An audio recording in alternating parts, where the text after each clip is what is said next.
कैसे हो बच्चों। उम्मीद है आप लोग अच्छे होंगे ऐसी भयंकर परिस्थितियों में। ठीक है, आज के वीडियो लेक्चर के साथ हम देखेंगे क्लास 9 का चैप्टर नंबर 1 नंबर सिस्टम का लास्ट पार्ट। ठीक है, थर्ड वाला लास्ट पार्ट है, मतलब मान कर चलो कि आज के पार्ट के अंदर ये चैप्टर ऑल ओवरऑल फिनिश हो जाएगा। तो वीडियोस को स्टार्टिंग से लेकर एंड तक देखते रहिए अच्छे से बढ़िया से। ठीक है, अगर नहीं आता तो रिवाइंड कर करके देख लीजिए। अगर कोई डाउट हो तो आपके पास मेरा कॉन्टैक्ट नंबर है ही, आप मुझे कभी भी कहीं भी कॉन्टैक्ट कर सकते हो। ठीक है बच्चों, बड़ा सा इजी सब्जेक्ट है हमारा मैथमेटिक्स। आओ सीखते हैं पार्ट थर्ड के अंदर कैसे एक्सरसाइज 1.5 को हैंडल करना है। एक्सरसाइज 1.5 1.4 को स्किप कर देना है। 1.4 में से कुछ भी क्वेश्चन के आने वाला नहीं है। ठीक है, 1.5 वाला देख लेते हैं। क्वेश्चन नंबर पहला है हमारे पास। पहला क्वेश्चन क्या है देख लीजिए ना। क्वेश्चन नंबर है classify the following number as a rational number और इरेशनल नंबर। नीचे दिए गए हुए जो नंबर है वो रेशनल है कि इरेशनल है। रेशनल है या, ठीक है, या तो नहीं लिखूंगा, रेशनल और इरेशनल, ये आप लोगों को पता लगाना है। ठीक है, अब कैसे पता लगेंगे देखिए। पहला क्वेश्चन है 2 minus √5।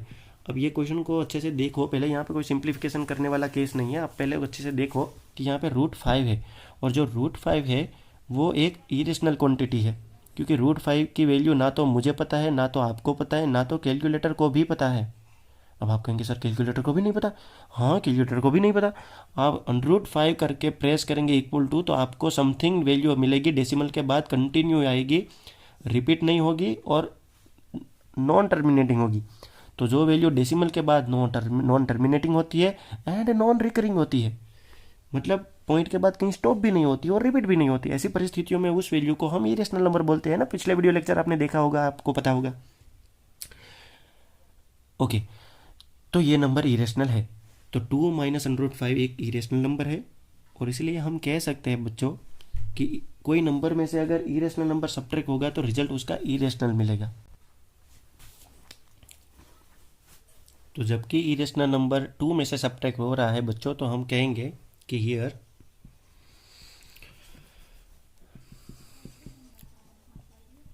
√5 is irrational number, therefore 2 minus √5 is also irrational number।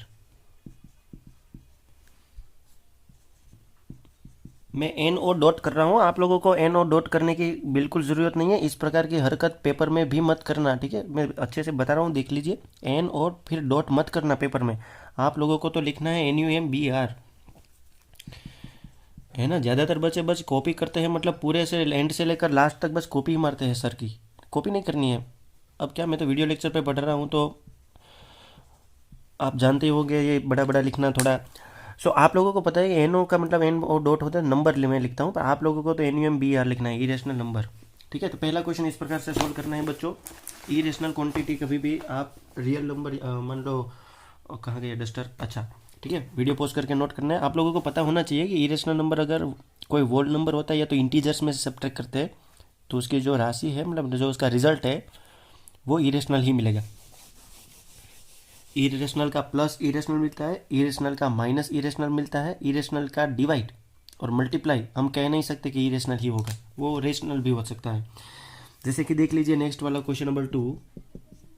ठीक है, क्वेश्चन नंबर 2 में किस प्रकार से बोला है आप लोगों को, 3 प्लस धनात्मक के अंदर रूट के अंदर है 23 माइनस रूट के अंदर बाहर बैठा है रूट के अंदर 23।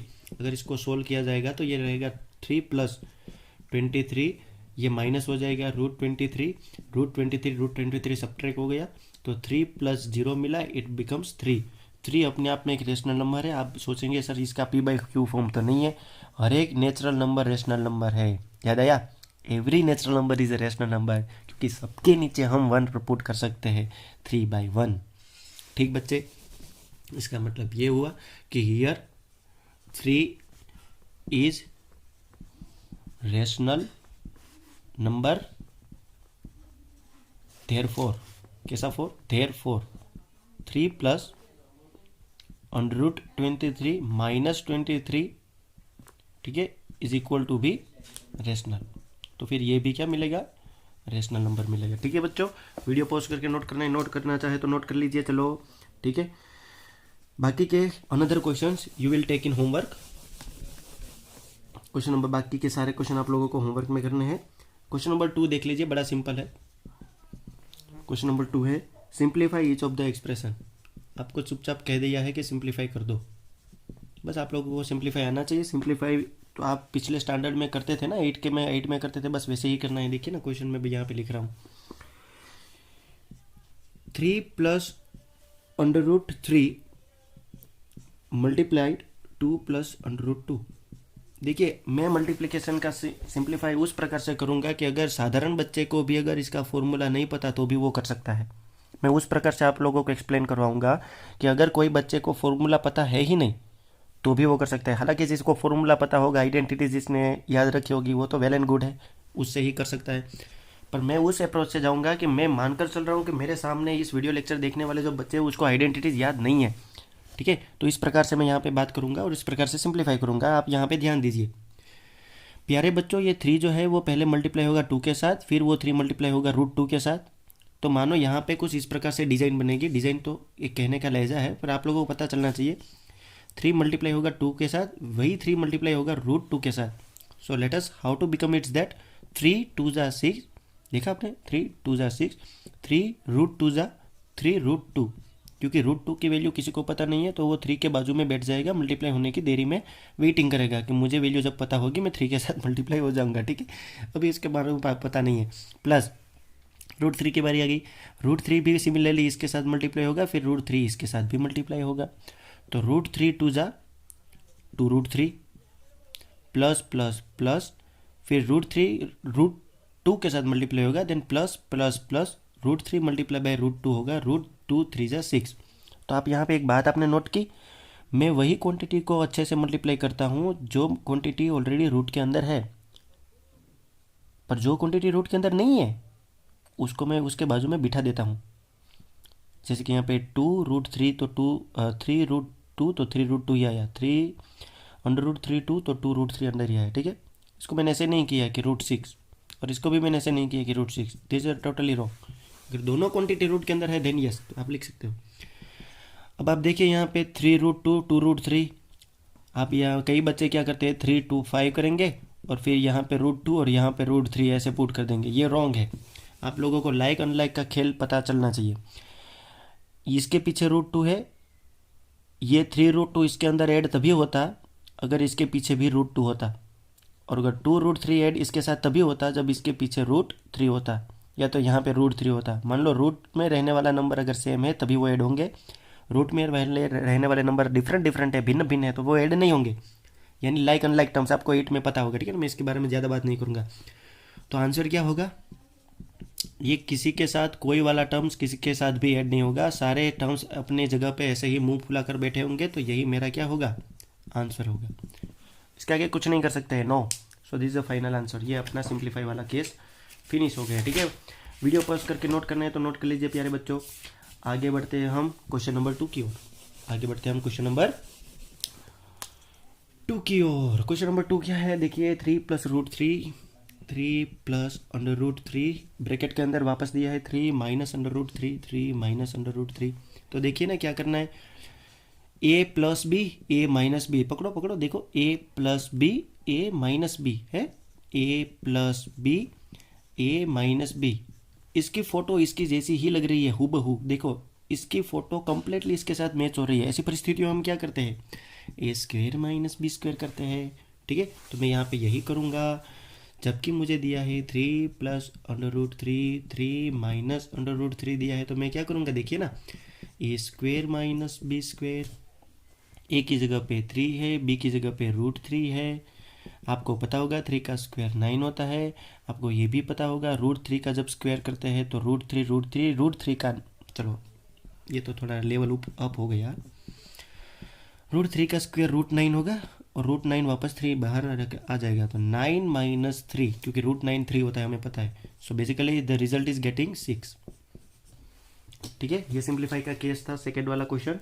अच्छे से देख लीजिए प्यारे बच्चों, सोल्व कर लीजिए, ठीक समझे आप। अगर आपको ये पता चल गया तो उसके नीचे वाला देखिए question number 4th one, question number 4th one जो है ना, इस प्रकार से √5 माइनस √2, √5 प्लस √2। यहाँ पे भी a minus B A plus B है तो आपको a² माइनस b² करना है, फिर खेल फिनिश। ये क्वेश्चन होमवर्क में।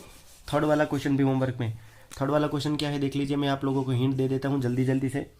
थर्ड वाले क्वेश्चन में इस प्रकार से बात की गई है, √5 प्लस √2 का होल स्क्वायर है, तो आपको करना है a² plus 2ab plus b²। a की जगह पे √5 पुट करना है, यहाँ पे भी √5, b की जगह पे √2, b की जगह पे √2, फिर सिंप्लीफाई कर दो and you get the final result.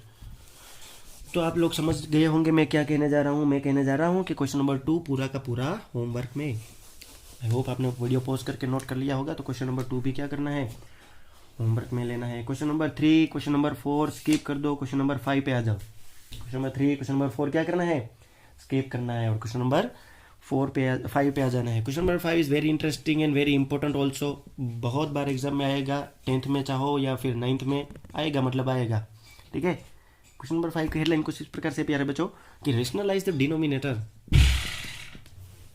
Rationalise the denominator. अगर रेशनलाइज द डिनोमिनेटर, मुझे rationalize the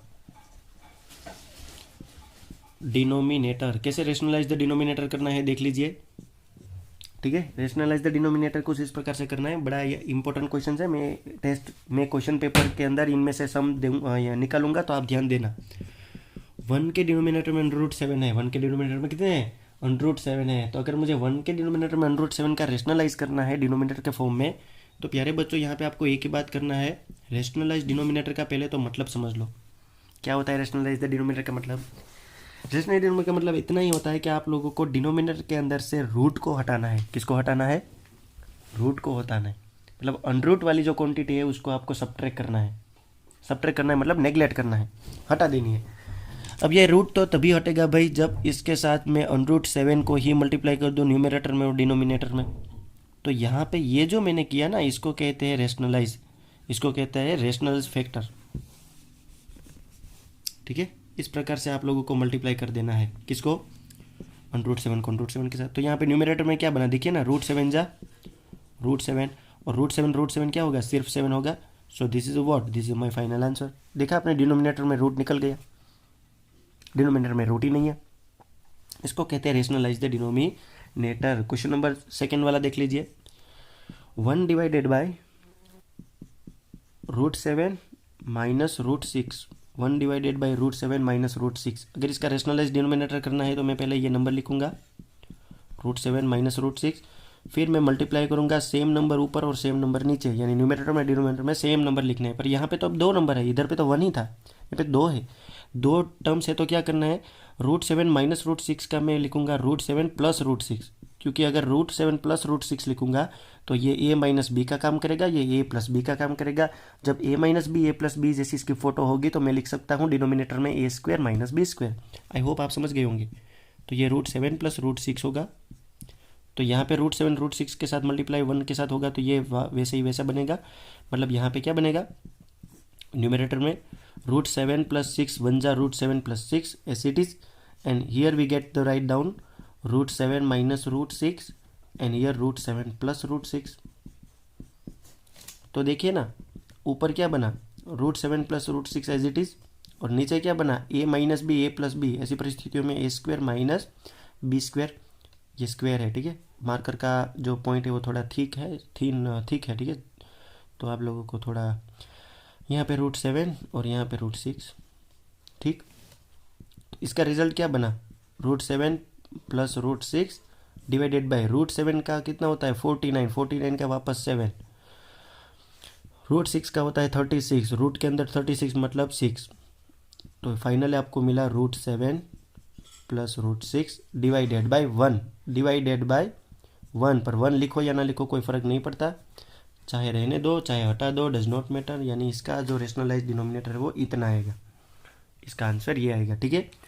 question number 1 and question number 2 is very easy. And अगर आप लोगों को ये 2 क्वेश्चन समझ में आ गए तो आप 3rd और 4th क्वेश्चन करने के लिए के भी कैपेबल हो जाएंगे, ठीक है। वीडियो पॉज करके नोट करना था, आई थिंक आप लोगों ने नोट कर लिया होगा, इसी उम्मीद रखते हैं हम, ठीक है। तो यहाँ पे क्वेश्चन नंबर एक्सरसाइज 1.5 इस प्रकार से करना था, जो आप लोगों को यहाँ पे क्वेश्चन नंबर फिनिश हो गए। तो आप लोगों को एक्सरसाइज के अंदर, ठीक है, एक्सरसाइज 1.5 के अंदर क्वेश्चन नंबर 1 मैं देख लेता हूँ एक बार। Question number 1, question number 2 and question number 5, ठीक है। इसके सारे के सारे आप लोगों को क्वेश्चंस करने हैं होमवर्क में। अच्छा, बोर्ड के अंदर नहीं आ रहा है, एक सेकेंड, देख लीजिए। ये आप लोगों का होमवर्क है 1.5 क्वेश्चन नंबर 1, 2 एंड 3 आप लोगों को होमवर्क में करना है, ठीक है। अब आप लोग 1.6 की ओर आ जाओ। 1.6 वाले सम कैसे करने हैं, बहुत इजी है, ठीक है। 15 मिनट में हमने अगर ये समझ लिया 1.5, तो आप 15 मिनट के अंदर 1.6 भी समझ पाओगे। देखिए, नोट कर लिया आपने, होमवर्क सेक्शन आपने नोट कर लिया 1.5 का। 1.6 के लिए देखिए, एक्सरसाइज 1.6, एक्सरसाइज 1.6 बच्चों पावर एंड एक्सपोनेंट वाले फॉर्मूला के बेस पे ही है, और कुछ भी नहीं है। आपने जो पावर एक्सपोनेंट वाले रूल्स पढ़े थे कि अगर ए की एम, बी की एम, ऐसी परिस्थितियों में ए बी को मल्टीप्लाई करके एक बार एक्सपोनेंट एम लिखेंगे। अगर ए का पावर एम है, ए का पावर एन है, बेस सेम है, एक्सपोनेंट डिफरेंट है, ऐसी परिस्थितियों में बेस एक बार लिखना है और एक्सपोनेंट का क्या करना है, सम करना है। अगर ए की एम पावर है और ए की एन पावर है, वापस सेम कंडीशन है, ए यानी बेस सेम है पर एक्सपोनेंट कैसे है, डिफरेंट है, पर डिवाइड वाला केस है। ऐसी परिस्थितियों में एम और एन को सब्ट्रैक्शन करना है। तो ये जो बेसिक रूल्स आप पिछले क्लास के अंदर पढ़कर आए हैं, यही रूल्स यहाँ पे यूज़ करने हैं, ठीक है। तो आओ स्टार्ट करते हैं question number 1, find. Question number 1, find. आपको पहले एक्सरसाइज 1.5 का होमवर्क करना है, तो पहले होमवर्क करके यहाँ पे आ जाइए, उसके बाद ये वीडियो लेक्चर देखिए। अगर आपकी कैपेसिटी है साथ में सब कुछ याद रखने की, तो आप साथ में सब कुछ याद रखिए, फिर ये देखिए, मुझे कोई प्रॉब्लम नहीं है, बस अपना होमवर्क हो जाना चाहिए। फाइंड, पहला क्वेश्चन है 64 1/2, 64 1/2। इसके लिए मुझे फाइंड करनी है। मैं कैसे फाइंड करूँ 64 की 1/2? तो देखिए ना, 64 को तो मैं ऐसे लिख सकता हूँ 2 3 जा 6, 2 2 जा 4। 32 को तो मैं ऐसे लिख सकता हूँ 2 16 जा। 16 को तो मैं ऐसे लिख सकता हूँ 2 8 जा। 8 को तो मैं लिख सकता हूँ 2 2 जा। 2 को तो मैं लिख सकता हूँ 2 1 जा, सॉरी 2 4 जा 8, 2 2 जा 4 एंड 2 1 जा 2। तो देखिए ना, 1 2 जा 2, 2 2 जा 4, 4 2 जा 8, 8 2 जा 16, 16 2 जा 32, 32 2 जा 64। हो गया। तो कितने 2 आए, 1 2 3 4 5 6। तो मैं यहाँ पे लिख सकता हूँ कि 2 की पावर कितनी होगी, 6 होगी। 2 की पावर 6 होगी, और ये 1/2 ऑलरेडी ऊपर एक्सपोनेंट के फॉर्म में बैठा है। अब आप लोगों को एक रूल्स पता है कि जिस दिन ए की एम पावर होगी, बाहर एन होगा, ऐसी परिस्थितियों में एम और एन का मल्टीप्लिकेशन हम करेंगे, ठीक है। तो यही रूल्स का आओ यूज़ करते हैं यहाँ पे। 2 6 मल्टीप्लाई बाई 1/2। इसने 2 3 जा 6 किया, तो ऊपर बचा 2 3 मल्टीप्लाई बाई 1। 2 3 मल्टीप्लाई बाई 1 तो होता है 2 की पावर 3। 2 की पावर 3 इसका ये पहला आंसर है। अगर आपको पावर एक्सपोनेंट के फॉर्म में आंसर चाहिए तो ये पहला आंसर है, अन्यथा आप आगे लिख लो 2 2 जा 4, 4 2 जा 8, यानी 2 की क्यूब होगा 8। सो finish, question number 1 is finish, very finish, clear. Question number 1 का होमवर्क में लिख लो बच्चों। क्वेश्चन नंबर 1 के बाकी के क्वेश्चन भी होमवर्क में लिखना है। जैसे कि क्वेश्चन नंबर 2 देख लीजिए। क्वेश्चन नंबर 2 के अंदर लिखा है 32 की कितनी पावर है, 1/5 पावर है।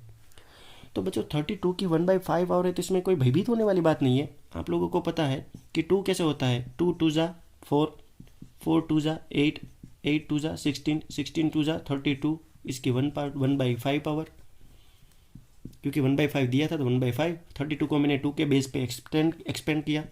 एक्सपेंड करने के बाद मुझे पता चला कि 2 2 जा 4, 4 2 जा 8, 8 2 जा 16, 16 2 जा 32।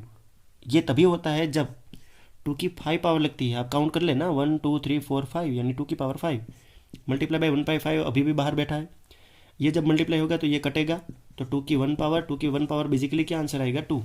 तो क्वेश्चन बड़े ईजी है, आप इतना भयभीत मत हो, ठीक है। क्वेश्चन नंबर 3 भी होमवर्क में।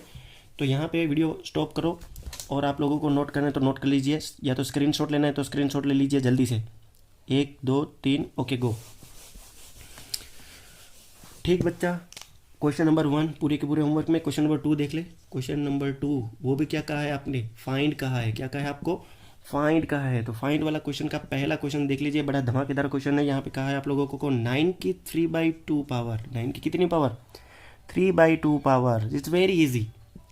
3/2 पावर हो या ना हो हमें उससे कोई मतलब नहीं है, 3/2 को वैसे ही रख दो। मैं ये कहूँगा आप लोगों को कि 9 किसका स्क्वायर है। आप कहेंगे सर 3 का स्क्वायर है। बढ़िया, बहुत बढ़िया, 3 का स्क्वायर 9 होता है, ये तो बढ़िया बात है। यही तो आपके पास से सुनना था मुझे। जैसे ही 3 का स्क्वायर है और यहाँ पे 3/2 है, ये स्क्वायर ने इसको जिस दिन देखा कि ये फटाक करके क्या होगा, मल्टीप्लाई होगा, यानी 3/2 होगा। तो जैसे ही 3/2 होगा, ये 2 से 2 काटेगा, 2 से 2 काटेगा तो 3 का क्या होगा, क्यूब होगा। 3 का क्यूब मानो कितना होता है, 3 3 जा 9, 9 3 जा 27। दिस फिनिश 9, 3/2 का मतलब होता है 27। ये मेरा आंसर है। बहुत ईजी है बच्चों, बहुत यानी बहुत ईजी है। ठीक है, आगे बढ़ते हैं क्वेश्चन नंबर 2 की ओर। यहाँ पे देख लीजिए, लास्ट वाला क्वेश्चन है ना, क्वेश्चन नंबर 2 का सेकंड, थर्ड और पहला भी। ठीक है, 1 2 3 आप लोगों को करना है होमवर्क में। फोर्थ वाला मैं कर रहा हूँ, फोर्थ वाला क्वेश्चन कर रहा हूँ। देखिए 125 की पावर कितनी चली, -1/3, -1/3 पावर है।